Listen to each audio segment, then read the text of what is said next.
बाबा साहेब भीमराव अंबेडकर की 135वीं जन्म जयंती पर चाबीपुल वाल्मीकि कॉलोनी में स्थित बाबा रामदेव पीर मंदिर प्रांगण में अखिल भारतीय वाल्मीकि महापंचायत कामरूप समिति और चाबीपुल वाल्मीकि सेवा कमेटी द्वारा आयोजित एक समारोह में मुख्य अतिथि के रूप में बोलते हुए असम सरकार के कैबिनेट मंत्री जयंतमुल्ला वरुवा ने अपने संबोधन में चाबीपुल चाराली का नाम बदलकर डॉक्टर BR अम्बेडकर चौक रखने की औपचारिक घोषणा की।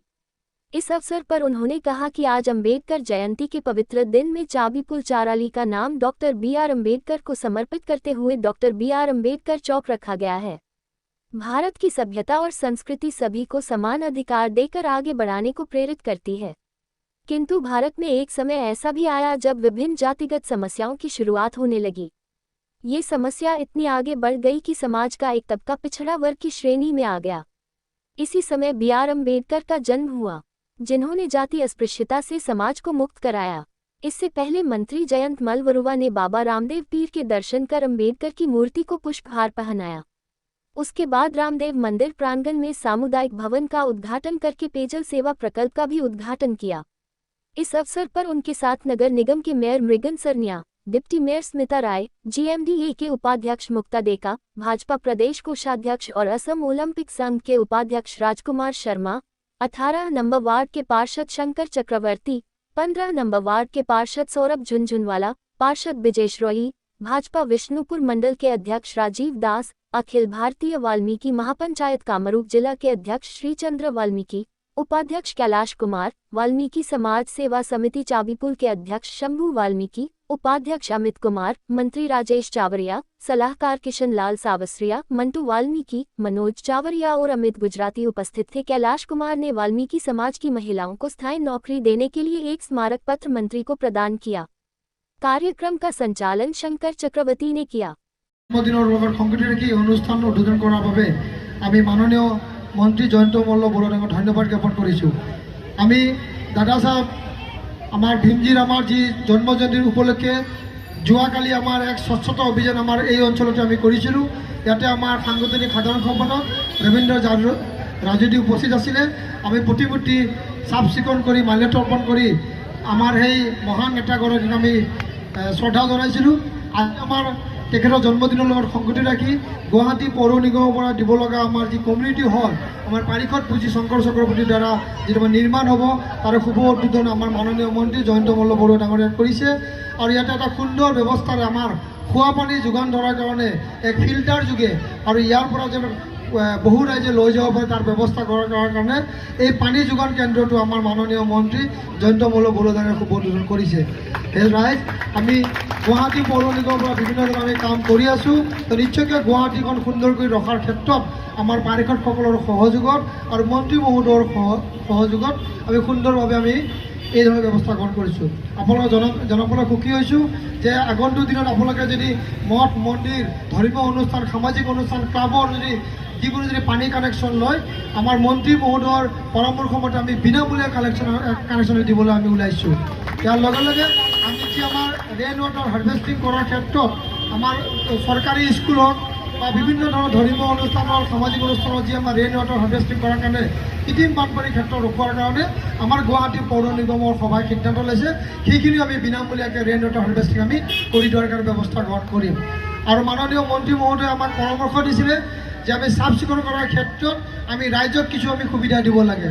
সেয়ে আমি এবাৰ আমি মেয়ৰী কাউন্সিলৰ সিদ্ধান্ত লৈছোঁ যিসকল ব্যক্তিয়ে তেওঁলোকৰ পদূলি হওক বা তেওঁলোকৰ চহৰত হওক সুন্দৰভাৱে চাফ চিকুণ কৰি ৰাখি প্ৰতিদিনে আমাৰ NGOসকলক দিয়া জাবৰ যদি আমাৰ নিয়মিতভাৱে দিয়ে আৰু ইয়াৰ লগে লগে তেওঁলোকৰ চহৰত যদি কিছু গছ গছনি ৰুই অলপ যদি আৰ্বান ফৰেষ্টৰ সৃষ্টি কৰিব পাৰে তেওঁলোকক আমি কিছু আমি তেওঁলোকৰ টেক্সৰ ক্ষেত্ৰত আমি 10% পৰ্যন্ত আমি ৰেহাই দিয়াৰ কাৰণে ব্যৱস্থা গ্ৰহণ কৰিছোঁ। তো এনেধৰণৰ ব্যৱস্থাৰে গুৱাহাটীখন সুন্দৰ কৰি ৰখাৰ ক্ষেত্ৰত এই পবিত্ৰ দিনটোত এই 14 এপ্ৰিলৰ দিনটো আমি গোটেই ভাৰতবৰ্ষতে নহয় বিশ্বৰ বিভিন্ন ঠাইতো আম্বেদকাৰ জয়ন্তী হিচাপে পালন কৰোঁ।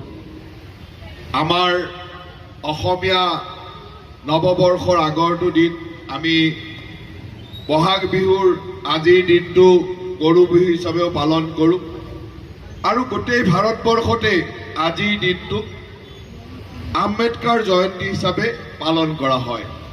আজি এটা অত্যন্ত পবিত্ৰ দিন। এই পবিত্ৰ দিনত এই চাবিপুল অঞ্চললৈকে আহি এই চাৰিআলিটোৰ নামেই আম্বেদকাৰৰ নামত উচৰ্গা কৰিবলৈ পাই মই অত্যন্ত আনন্দ অনুভৱ কৰিছোঁ। আমাৰ কাৰণে গৌৰৱ যে বি.আৰ. আম্বেদকাৰ ডাঙৰীয়া সদায় সমতাৰ কাৰণে যুদ্ধ কৰা এজন সেনানী আছিল। আমি সকলোৱে প্ৰত্যেকজন ভাৰতীয়ই তেওঁক লৈ গৌৰৱ অনুভৱ কৰোঁ, কাৰণ ভাৰতীয় সভ্যতা আৰু সংস্কৃতিয়ে হ'ল সকলোৰে প্ৰতি সমান দৃষ্টিভংগী দিয়া, সকলোকে সমানে আগবঢ়াই লৈ যোৱা। কিন্তু ভাৰতবৰ্ষৰ এটা সময়ত এনেকুৱা এটা ব্যৱস্থা হৈ গৈছিল যে বিভিন্ন শ্ৰেণীৰ সৃষ্টি হৈছিল। জাতিগত সমস্যাই ক্ৰমাগতভাৱে বাঢ়ি গৈ গৈ এনেকুৱা এটা অৱস্থা হৈছিল যে সমাজত কিছুমান শ্ৰেণীক আমি পিছ পৰি থকা শ্ৰেণী হিচাপে মানিবলৈ বাধ্য হৈ পৰিছিলোঁ যে হয় এই সমাজৰ একোটা শ্ৰেণী, আৰু এই কামবিলাক শ্ৰমৰ মৰ্যাদাৰ মাজে মাজে আহি যেতিয়া জাতি গঠনৰ প্ৰক্ৰিয়াটো আহিলে, এই জাতি গঠনৰ প্ৰক্ৰিয়াত ভাৰতবৰ্ষৰ সমাজখনত, সনাতনী সমাজখনত গম নোপোৱাকৈ, কিন্তু আমাৰ যিখন সমাজ আছিল, যিখন ঐতিহাসিক ভাৰতীয় সনাতন সমাজ, তাত কিন্তু এনেকুৱা কোনো বিভেদ নাছিলে। আমাৰ সমাজত কৰ্মৰ বিভিন্নতা আছিল, কিন্তু সমাজৰ প্ৰতিজন মানুহকে সকলোকে সমান দৃষ্টিৰে চোৱাই আমাৰ সমাজৰ বা আমাৰ সনাতনী সংস্কৃতিৰ মূল বৈশিষ্ট্য আছিল। আনকি আমাৰ সনাতনী সংস্কৃতিয়ে বিশ্বাস কৰিছিল যে বসুধৈৱ কুটুম্বকম, যে বিশ্বৰ সকলো মানুহ আমি কুটুম্বৰ দৰে, একেলগে আমাৰ আত্মীয় স্বজনৰ দৰে।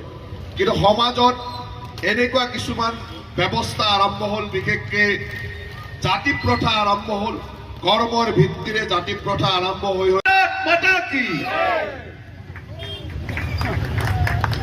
उन्हें फूलों का हार पहनाकर हमारी समाज को गौरवशाली बढ़ाया, मान बढ़ाया।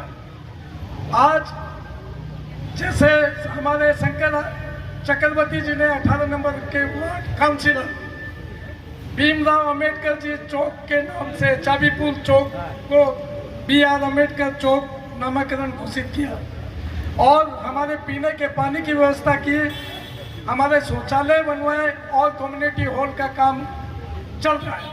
हमारे कोटे के म्यूनसिपल मेयर साहब जिन्होंने बहुत बड़ा सहयोग किया शंकर चक्रवर्ती जी के साथ मिलकर, और बाकी हमारे यहाँ चाबी पुल के दीनदयाल शाह जी है, जो बचपन से हमारी कॉलोनी के सर, वो विधवा है सर, इसमें नाम लिखा हुआ है, 10-12 लड़कियाँ हैं सर, चाहे कैजुअल हो सर, उनका बच्चों का पालन पोषण हो जाएगा सर। আজি বি.আৰ. আম্বেদকাৰ ডাঙৰীয়াৰ জন্মদিন, আৰু গোটেই ভাৰতবৰ্ষতে আম্বেদকাৰ জয়ন্তী হিচাপে ইয়াক পালন কৰা হয়। আৰু এই আম্বেদকাৰ জয়ন্তীৰ পবিত্ৰ দিনত ময়ো এই চাবিপুল অঞ্চললৈকে, চাবিপুল অঞ্চলৰ যি বাল্মীকি সমাজ আছে, এই বাল্মীকি সমাজৰ লগত কিছু সময় কটালোঁ। আৰু আমাৰ পৌৰ সভাৰ এটা সিদ্ধান্ত আছিল যে এই চাবিপুল চাৰিআলিটোৰ নাম আম্বেদকাৰ চৌক হিচাপে নামাকৰণ কৰাৰ।